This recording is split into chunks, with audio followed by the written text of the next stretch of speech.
the analyst desk was suggesting to FlyQuest that they should try and lane swap. Okay. I concur, you know, just try and force the lane swap. We already got denied a whole bunch of waves even in a regular setup, so at worst it would be similar. I mean, look, there's going to be change in draft regardless, though, whether it's going to be a lane swap in Fly's choosing or not. Renata's gone, Senna's gone, the Senna Tarm last game from T1. That 2v2 was brutal. Also notice the Zeus ban where he was just spamming TF in LCK playoffs. I mean, this is his pick. He's really gone to range top laners, so at least one taken away that could maybe dominate the laning phase of a Whippo. But let's answer Kobe's question. Lane swap or not? Lucian gone too. Powerful bottom lanes. I think this is a better look, at least starting on blue side here for FlyQuest. I'm kind of worried. I hope that they don't first pick the Nautilus though. The Nautilus that was previously banned. That's been the go-to. Okay. You know what? I changed my mind. It's actually a good pick. Why? Because you just have to be positive. Because they did it. That's why. I love it. I don't want Nautilus. First pick Nautilus. Actually, this kind of works in the draft here. Good one, Kobe. All right. What's next? All right. Well, let's see if they have to play into another Guma Kalista. His first 2 games at MSI were quite impressive with it. The thing that's really scary too, you know, obviously Guma likes the lethality Kalista, but it just further enables Keria to pick all of his Keria style support champs. So I'm very worried. Usually they go with Kalista plus champion for Faker. Previously they were focusing Orianna, but obviously Orianna's banned this time around, so they go to Taliyah instead, because then if you go Azir into it, Taliyah is already kind of counter good matchup into it. And then T1 will usually grab Keria's champion after this to ensure that they get you know, his preference for that as far as answering what the bottom lane of FlyQuest will be. Doesn't seem like there's going to be any change there. No real big surprises. They go back to the Nautilus Varus here. They have, you know, had time to warm up with it. Very true. So see if they can change the stories. And there's that Azir. As you said, Jensen had nowhere else to go. The Orianna ban away from T1. You know, again, pre-medicated. Pre-medicated? What's the word? Was it medicated? Hey, you're pre-medicated coming to the show today. Bro, been in China for 2 days. Premeditated. There we go, yeah.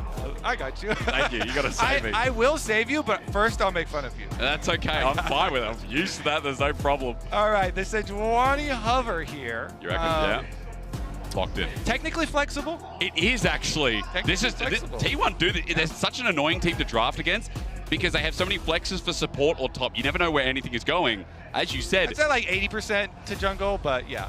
But they did it in playoffs. They did this in playoffs. That's what the most annoying thing is. Keria plays Sejuani support. We'll see. We shall see. It's going to depend on the top lane pick as well. So let's see what FlyQuest want to try and ban away. Wow, T1 gives some respect here to Inspired Viego, expecting him to go a damage route. I guess they're thinking that Whippo being on blue side is going to have to go a tank. I would say that's not necessarily true, but T1 will have guaranteed counter for Zeus regardless. So can you blind Urgot into something like this? We know it's been a favorite of his, but I mean, range deals with him a lot, and Zeus plays range tops. Yeah, I feel like you're asking for like a Vayne then. But you are actually. if you do that and don't want that heat. So Rumble banned off as well, expecting that, you know, they're like, yeah, you know, it could be a Keria support Sejuani, but we got to account for the other flexible possibilities there. The Rumble taken out as well. All right, so Xin Zhao, the other one of the really strong duelist AD, sort of threatening AD jungles, because again, I think T1 are kind of expecting Whippo to be blue side blinding a tank.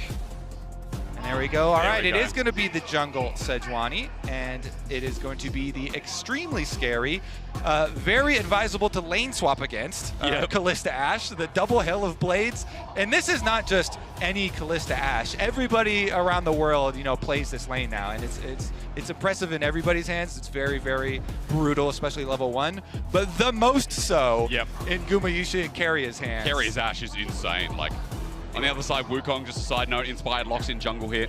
As you said, Whippo is going blinding into top side. I would say grab a tank and lane swap. Ornn then Zach is still up. I mean, yeah, I mean, Zach and Sion are probably the two best for lane swapping. Basically, I feel like the tier list for lane swap top laners is whatever top laner has a super OP passive. True. Like Gragas. Gragas is pretty good. Sustain. I would say the most OP is Sion's Yep, passive. Then Zax's is like second to that. And then you get down to like Udyr and Gragas and stuff. But this one could account for both situations, you know? Yeah.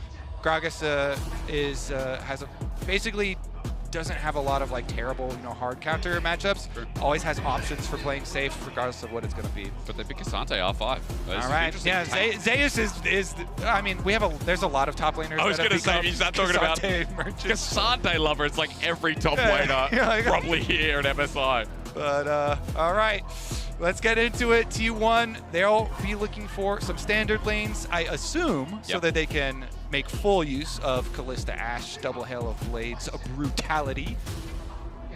How scary is that comp at level 6? How much does it switch on? Weaver's Wall, Glacial Prison, Carrier's arrows flying across the map. I mean, I'm kind of terrified already at level 1, but level 6 too. Yep. I think you're coming through some trauma from game 1. 17.5 minutes if you missed out, by the way. Well, the other thing too, why I think it would be good for FlyQuest like lane swap is like Wukong. Wukong really wants to get level 6 for jungle, whereas Sejuani can be very active very early on. Level 3, you just need 3 camps. And so Owner definitely gonna have a lot of options available to him, and assuming they actually get their standard lanes, will have a very strong and pushing bottom lane to play off of. Guma and Carrier, Kalista and Ashe. The 2v2 from hell. It's like they're literally Gordon Ramsay and FlyQuest on the other side. They're the restaurant owners. The call room's not clean. There's cockroaches. They're going to be in trouble if they don't clean this act up fast, because in 17.5 minutes in game number 1, it was a massacre. It was over before Baron spawned. It was over before FlyQuest could blink an eye. And we knew coming into this T1 for favorites, but I feel for you, man, because you having to sit there and watch that after we set up that there could be some contest. I think it's funny because I know I can just visualize chat. All chat is spamming is 1647 and 1731. It's like a war. Who's winning, the 1731s or the 1647s? I don't know if it was Yank or someone on Twitter. They said, new Mad Game just dropped, you know? Also, Raz was dead on the floor, so someone sent help. Game number 2. One step away from qualifying to the main stage for play-ins. I mean, a lot of people are like, man, having to verse T1 in play-ins, how hard is that? Right now, we're seeing exactly that. Jensen getting poked out at level 1 by Faker. Half a HP bar lead. He does have time to back, though, so it's not going to be the end of the world. True. The world has not ended yet. That's good. Last game, the world ended at 1731. Top side, they did have a little bit of a fishing opportunity here. They did end up showing Busio is up here. Whipple is also showing that he's here, though. I think T1 probably will be very well aware that FlyQuest are searching for the lane swap, so they should be able to react here. One of the biggest mistakes you can make if you're doing a lane swap from blue side here, like FlyQuest are doing, is if you don't go for the invade on enemy jungle. True. And so, hang on, because we actually saw it yesterday, if you force the lane swap and then you don't push enemy jungle, he just missed a body slam on Red. He needs to be wider. He does. As Carrier roams mid to Jensen, there's the flash gone. He just came back to lane. He just walked here. But now as he gets poked out again, I mean, Jensen might get forced back, might have to TP early as we get in the jungle trade. And this is the best part about lane swaps. Level 2 hit by Inspired. Faker does the damage, but Zeus is left out. He takes him up against the wall. He ignites. He still dies. But they're in a 3v3 with no health bars, and Carrier is an Ashe with Hail of Blades. He starts firing away. Inspired tries to tank it up, but Permafrost is so easy. Owner's going to get the kill. Busio's up next. He dredge lines out, but Carrier gets the flash, has his own, matches him. And if you want to take T1 toe-to-toe on in this early game, they'll be happy to do the dance as Jensen just gets hit by the glide drive-by. And the early game hurt. But of what? CS. Jensen got 8 CS during that level 1 fight. Copy that. The Azir had some CS there off of it. Whippo going to have to play into level 3 Guma with a stacking wave down here. Quite the level 1 there. So let's realign a bit, because I feel like I sold FlyQuest a little bit short, and you can't let me do that when I'm on broadcast with you, Toby, because at least it was a trade. As you said, CS mid. Also, Bwipo getting the kill. Small gold lead for what it's worth in this lane swap. Yeah. We'll see about the ramifications of this one. You're smiling still, and I'm not sure if that's a good thing. Yeah, it's because, you know, watching that fight as it was happening, I was like, oh, they're making the call to keep the Azir mid. They feel like the Azir wouldn't have made the big difference in that little skirmish. So in the end, we'll have to evaluate afterwards. But they do send Busio down here with Bwipo to make sure that he can actually stay under the tower versus Guma and Keria. And so they will be able to at least stick around for that minion wave of experience. But bottom side is the one that does not have the extra 50% damage reduction to champions for the first 5 minutes. And so Guma already was able to knock off a turret plate for himself. And then you end up in a situation where you've got Masu as a top lane Varus, which is not bad. Top lane Varus was actually just meta in itself. Mirwin did it over in the LEC. Yeah, and was, you know, completely spammed in solo queue for quite a long time. So it's not like a you know, bad thing, but it definitely is going to be painful for Bwipo and Busio down on the bottom side, because they're also probably going to get dove by Owner. Owner's heading over, so I want to look at bottom lane. Thank you. Here we go. Permafrost, remember, is what you got to look for. Busio gets hit hard and doesn't even give it a chance to react. Double turret shot for Owner, well juggled as Guma picks up the first kill. Now onto Bwipo, level 3, body slams in. He attempts, but Keria kites it out. He parries, but doesn't survive. It's a small trade, but remember, Guma's got time with the wave. There's no TP, and he just picked up a double kill. Yep. T1, successful dive, really smart from them. They already had chunked him pretty low under the tower. They built up the wave again. They call Owner over. They don't let FlyQuest have any sort of breathing room here. And then look at how they started. Owner got the knock-up onto Busio, and then they piled in damage really, really quickly there, forcing him down. They want to go with the second one. Bwipo knows that Keria's probably going to be the one to try and take it, and so he does a really, really, you know, heads-up move there. Goes for the body slam, does get the chunk damage. So even with the barrier there for Keria, the extra turret shot does finish him off and at least get them the counter kill. But still, massive, massive advantages here for T1 out of the attempted lane swap and their answer in fighting the jungle invade level 1. You can see XP comes on the side of your screen there. Masu is level 6, so at least that ulti's online, but as you said, bottom side set up for success. Even Faker's here in a good position despite the CS advantage because he got the earlier kill.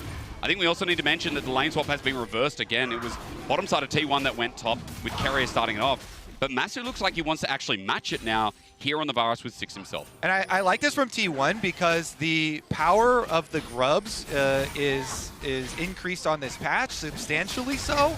And with the speed that they've been ending out games, you can definitely tell that they want to make use of the, you know, Void Grub buff and pushing down all these turrets. They don't want to wait around for a long game stacking dragons. Like that's not really on the timeline. They've got dinner reservations, you know.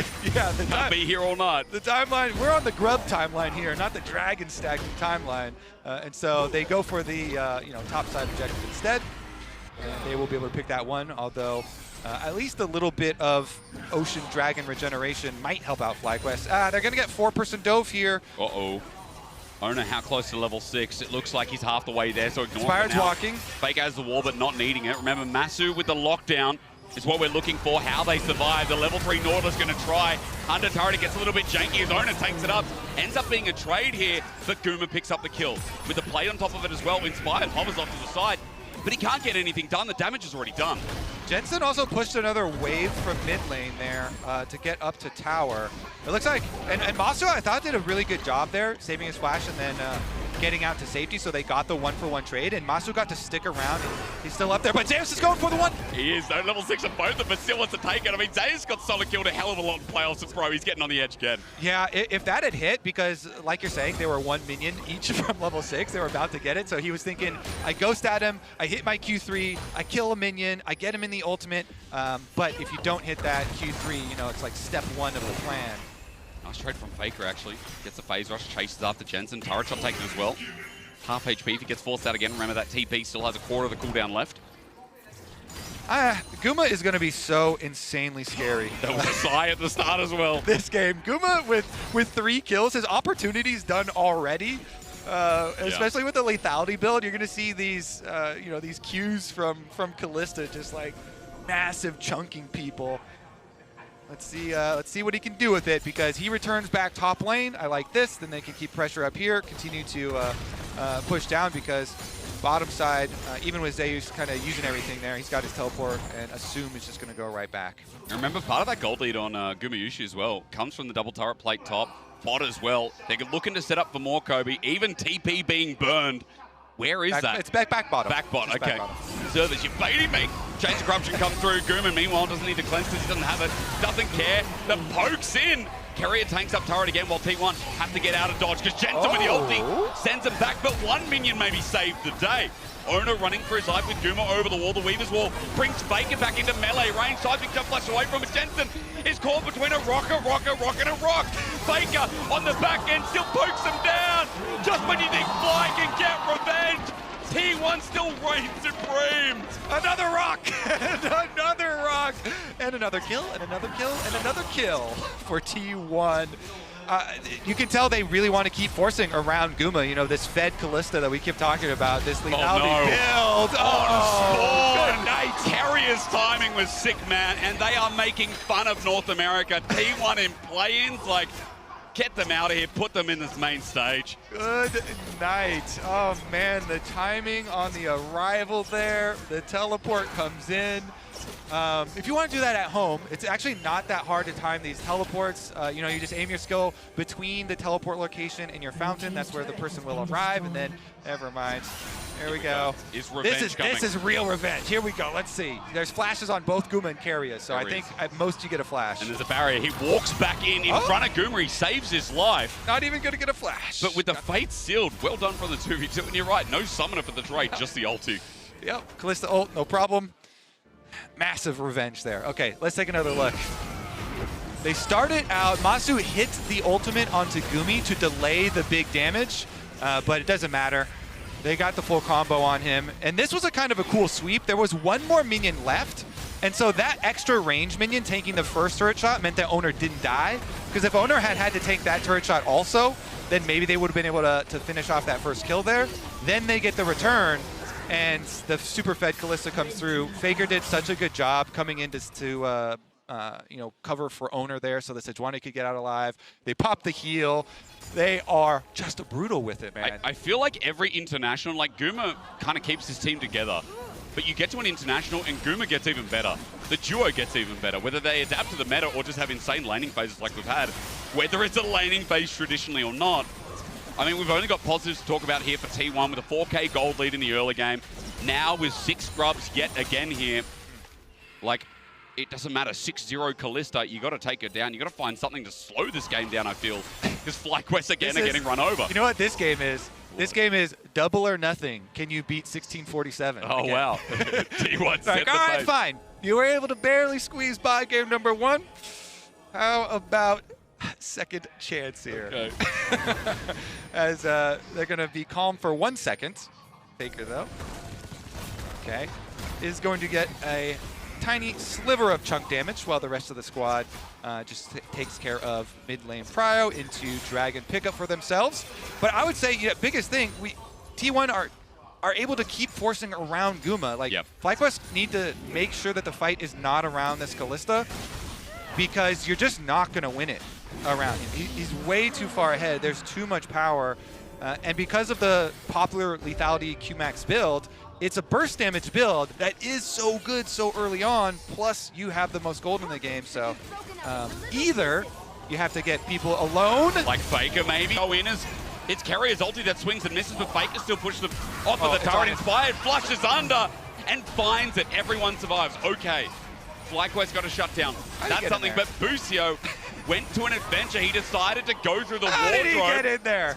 And he meets with the White Witch. I mean, Guma just picks up another kill because of it. I want to take a look at how he got in there. We were all looking at topside though, where FlyQuest did make a move away from Guma, away from the fed Kalista, and they took down. Ulti. Master just gonna heal away, but just like that is. Remember plating still? I can't believe plating's still up. It's crazy. Look at Carrier's poke damage.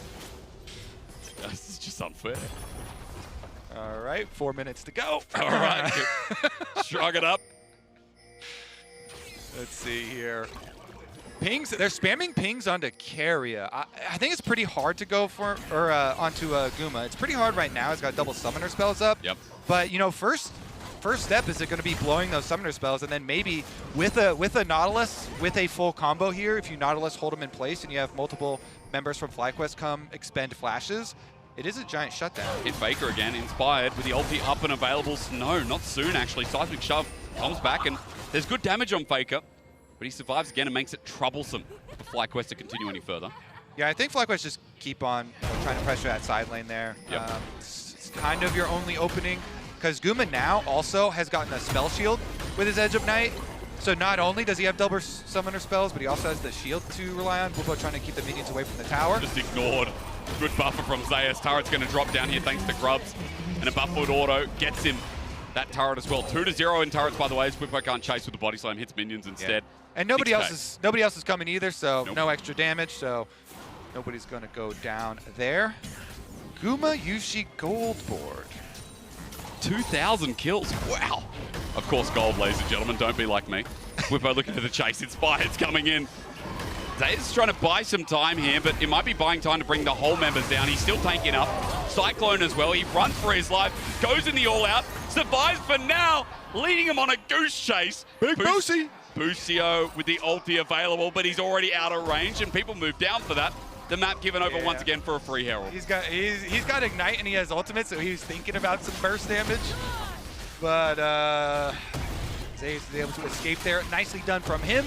Cassante work. Okay. But that's kind of the only real strategy they have left open for them, FlyQuest here. They're trying to make picks on both side laners at different times with extra members. You just try and overflow one side of the map. They're going to take a look here, but Baker's got friends on the way this time. He does, and the arrow flashed away from, but again, Carrier just sending him out. A reason why we respect this Ash pick for him. Jensen can't do anything. He just stands there, tries to outrange, but Inner turret's about to go down thanks to Grubs yet again as T1 stack as a 4-man in topside, making it unapproachable from Fly to get anywhere near. All right, another tower down. 15 minutes on the clock. We'll keep having our speed run check-ins. You're like someone who is in Woolworths as the Mascot Lane Economy snapshot pops in our face. You're like someone who's at Woolworths or let's be more relevant. What's shopping center? Trader Joe's. How's that? Right? And you just want to get through it as quickly as possible. So you're sitting there as Masu gets ulted and you're like, get me out, Mum. I don't want to be here. Busio flashes away as well, trying to get out. And meanwhile, T1 are just looking through all the poultry. What do we buy today? Who cares? Get everything. You got a credit card with about $20,000 on it right now. FlyQuest can't manage that. They're stuck with you. Okay, well, they avoid death, though. And Masu here, flash blown now, definitely going to have to play a lot safer, but given the circumstances, you know, and the difficult job that was kind of handed to Masu and holding that mid lane here for a while, I think he's played pretty reasonably. Faker teleporting on down to the bottom side. This is one of the things, too, when you examine T1 and a lot of their stomps, that they do so well, is consistently keep up full pressure on side lanes. You saw it in the first day of MSI, where they had giant CS leads, even when kill score was pretty close to the top, and objectives and everything, that was swing and a miss there. But they're constantly pushing out side lanes first, then going to either pick up their kills or their objectives here. And so they ensure that they not only keep this lead, but increase it. So hard to see again how FlyQuest can stop that side lane down. I mean, extended throughout. Inner's gone top side. Inner's next up on the menu bot. Means that with this push as well, Dragon goes down. T1 had that stacking element this game as well. They've also still got the Herald. We're 17 minutes in, which is an improvement, but the game is not at the inhibitor. But still, the Herald to push in as Dragon goes down regardless. Yeah, let's see. I mean, if you have the choice between mid-secondary turret and an outer secondary turret, you definitely want the outer secondary turret. Oh, yeah. As it is worth substantially more gold. Total gold for the inner secondary, 550, I believe, and 800 for the side lane one. So but they don't necessarily need to use the Herald to actually get that one. Owner's actually going to charge right in, and you can see on the minimap when Keria and Gumayusi are invading the jungle, you have to respect it as FlyQuest. Really do. That Herald comes through, and part of the invade means that now T1 pushing up with the Herald alongside it. There you go. Tries to use that vision advantage, but... No driver means no extra Void Mites. True. Inspired coming in for a flank, though. Here's the arrow. Not going to catch him. He goes into the clone. The real ulti, though, hits the prison down, and Guma just bursts. Wow. If you have children, don't let them watch. Yeah, that was brutal because they had Keria Ash Arrow. It got the clone, but because of that, you know, Owner is able to hit the Sejuani ult on the fresh W usage from Inspired, and he got comboed. Weaver's Wall comes through as well. Whippo trying to delay, but he flashes out. No response, no chance. Inner turret down. FlyQuest are burning summoners like flies here. They just keep falling and falling and falling. Yeah, man. I mean, that's exactly what Faker said in the intro, right? Jensen was like, Chengdu's our chance. And Faker said, no. Chance. You're going to fall now. As you said, this is really nice. Yeah, so that's the W I was talking about, but Owner is waiting for the W. It's like, it's kind of insane. Keria's Ash Arrow forces it, and then Owner just nails him in the face right into the perfectly timed seismic shove from Faker out of the stun. And completely 100% 2-0. Wukong down, plus secondary outer turret down. That's a big... Yeah, but look at that little blip on the left. You see that one? There is a blip. You see that little blue dot? I like that blip. What happened there? What did happen What there? was that? I'm trying to remember. Was that the invade? Maybe the CS lead on Jensen. Oh, the CS! You're right! That was 8 CS right there! Yeah, hell yeah. But then all the kill, whatever. And then we went other way, but that's what we remember. That's what Analyst Test is going to go over. Let's talk about the 10 seconds. Okay. I mean, again, no discredit to FlyQuest. I think there's been some good moments in the series. Game 1, the game top. Game 2, at least matching pound for pound. I'm not trying to be disingenuous. I'm just trying to say that I mean, they've tried, but man, T1 are a different beast, and this is what we know. They get to internationals. It's not just the bot lane that levels up. It's literal world champions right now. Yeah. Literal world champions closing in. Arrow. Faker. Oh, did they not have a shove? Maybe not. Faker tries to take it a little bit. Depth charge is there. This is the play. Flash away. Inspired matches. Sends Faker on a bounce house, and he does have enough damage. He takes away the mid lane god. Now, what else can you get? Inspired with another Cyclone to get movement speed. Guma zones him away. Running forward is Zayas to separate Whippo. T1 with numbers disadvantage, but they're still playing the fight. Zayas gets slowed down. Is it a whoopsie or not? An explosive cast used. Zayas surviving for so long, and he's out! Jensen's ulti doesn't connect, and Guma's just over the wall, ready and willing. Whippo with a body slam. It doesn't hit, no. Zayas jumps back in. He all outs, and Whippo's isolated this time from FlyQuest. T1 are making fun of them. They are squashing them beneath their boots with the TP out. Zayas is just having the shy arc, isn't he? He goes in, he trades off, but it's all for a good cause when you know the rest of T1 are going to style on them. Let's keep those combined kills per minute up, okay? Yeah. I like it. Keep that action up. They're going for it. They're sending it. Masu. Arrow's going to be absorbed at least. At least there's something there with the Edge of Night, but T1 still have to push in, and they've got the damage for this inner turret to make yet another gold acclamation. There's a lot of pings on this ward. Well, and they kill the ward. Okay. Never mind. There was a teleport from Jensen and Whippo as well. Maybe like a double teleport play when Whippo got back up is probably what the pings and comps might have been about. We got to Baron, by the way. Okay. We got to Baron. So that means FlyQuest could steal a Baron. That's right. And then what? Then you wait inside your base for a while until another thing happens, and then you steal another. Okay. Another one. And then maybe if it gets to Elder, then Elder flip the game. Yeah, I like what you're cooking up here, buddy. Hell yeah. They do still have the double teleport Whippo Jensen, play that we're kind of going over right now. They do need to get more deep wards out on the map to actually be able to use that play. Ideally, you want to get vision on T1 players first so that you know you are teleporting into a numbers advantage. You can actually kill the person you're going for. And then you need to have a ward around to be able to pull the play off. Keria is making that very difficult for them, going through and clearing out most of them. Umbral, an absolute nuisance as you pointed towards. Only one ward left in the pixel brush, I think. The Faker's going to walk over now, so at least not all vision's cleared away. But T1, the rest of the river, as the arrow flies through, Inspired, not going to get hit. clones just in case. He's had good reaction time at the very least this game. But Dragon has spawned. This is going to lead to Soul Point. And T1 going to take this easy-handed.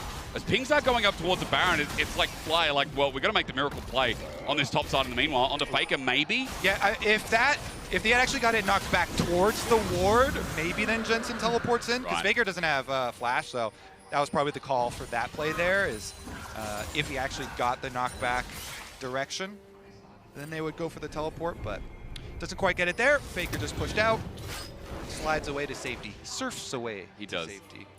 Been surfing all game. He's been the target approach from FlyQuest, but even with the kills coming through, we've got to remember what T1 are trading on the other side of the map. As I said, Soul Point, so 4 minutes 30 till an Infernal Soul on Talia and Lethality. Yeah, don't look at Guma's inventory. It's... Oh, I looked. Oh, I should have looked. Man, that's 3 and a bit items. Versus Lethality Virus, who is not at 3 himself. The fact that Masu's even semi-close, I think is nice. But 4.5k gold lead, as you can see. Now onto Busio. Putting more style in. Zayas comes in for the roam. Busio gets ranged up.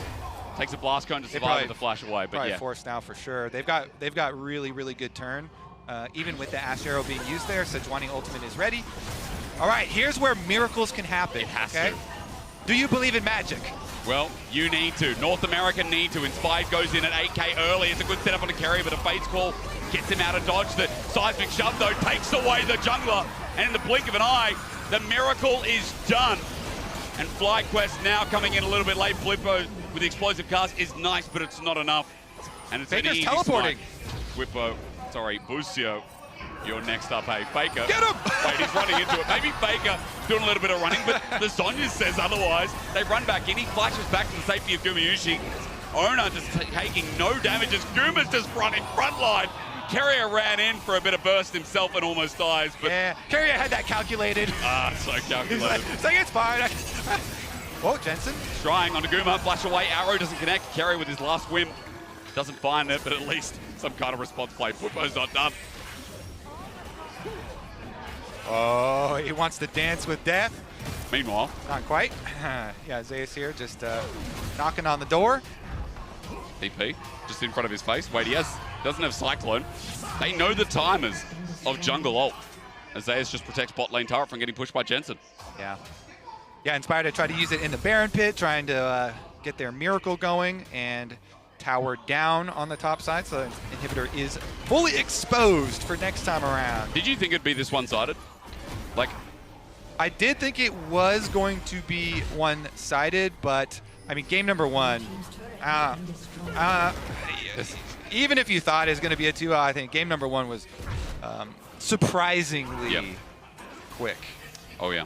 I think even this one, like leisurely T1 have been getting off picks. They're still 13k gold ahead. Like, this is a statement you expect from LCK, from world champions, when they're running in a play-in stage versus second seed of the LCS. Yeah, when are those world champ skins coming out? Well, pretty soon, right? Maybe? Maybe during the tournament. As T1 make it through, because remember, with this win that is slowly encroaching FlyQuest base, they qualify for the main stage. They're done. They don't have to go through play-ins anymore. FlyQuest will get another chance against the winner of Estral and PSG. Maybe a rematch in the cards for FlyQuest as well. As T1 look to approach and send us to that absolute monster of a finisher here in less than 50 minutes so far in this series. Bot lane turret now gone. Inspired here up on the... Faker again. Cyclone comes through. It's the last chance. Jensen gets the shove back on the Nemesis here in the mid lane. Faker's still going to die, but Guma cleans it up for a trade. Inspires to get on out of there as well.